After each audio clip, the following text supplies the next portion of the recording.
أعوذ بالله من الشيطان الرجيم بسم الله الرحمن الرحيم.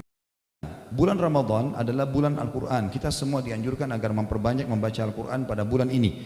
Di antara keadaan salafus saleh adalah selalu menyibukkan diri dengan hal-hal yang berkaitan dengan Al-Quran. Mulai dari membaca, mempelajari dan mentadabburi. Tadabburi artinya mengetahui kandungan hukum-hukumnya.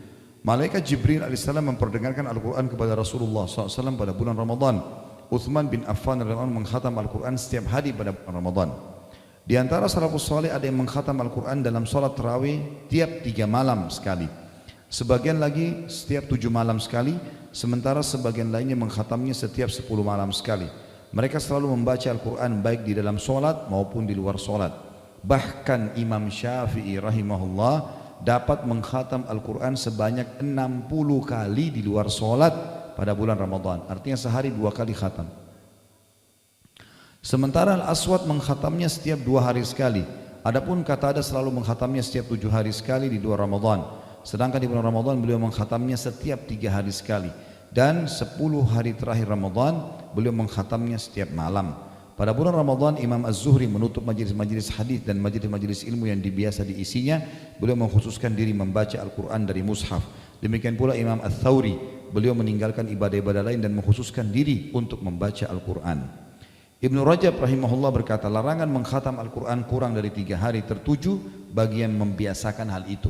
Adapun pada waktu-waktu yang utama seperti bulan Ramadan, terkhususkan lagi pada malam-malam yang diperkirakan seperti malam Lailatul Qadar atau di tempat-tempat yang utama seperti Mekah bagi selain penduduk warga Mekah atau selain warga Mekah, maka dianjurkan agar memperbanyak membaca Al-Quran supaya mendapat keutamaan pada waktu yang dan tempat tersebut.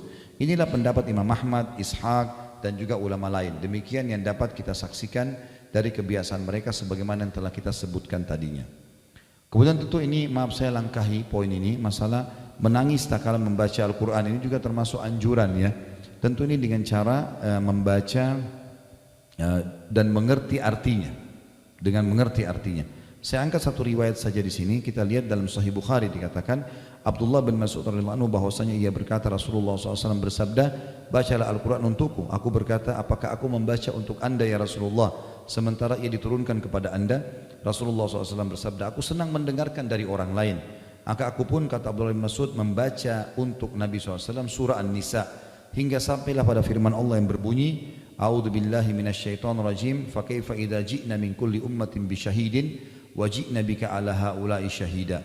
Bagaimana kalau hal orang-orang kafir, keadaan orang-orang kafir apabila kami mendatangkan seorang saksi atau rasul dan tiap-tiap umat dari tiap-tiap umat dan kami mendatangkan kamu hai Muhammad sebagai saksi atas mereka ya, sebagai atau untuk mereka sebagai umat, artinya umat mungkin akan aku ajak untuk memberikan saksi kepada mereka. Lalu beliau berkata, Nabi SAW berkata kepada Abdullah bin Mas'ud, hasbuka, cukuplah, sampai sini selesai bacaannya. Aku menoleh ke beliau, ternyata kedua mata beliau meneteskan air mata. Dan ini tentu teman-teman sekalian dianjurkan kita membacanya. Sebagaimana juga dalam hadis di situ ada, la yalijun nara man baka min khasyatillah, tidak akan masuk neraka orang yang menangis karena takut kepada Allah.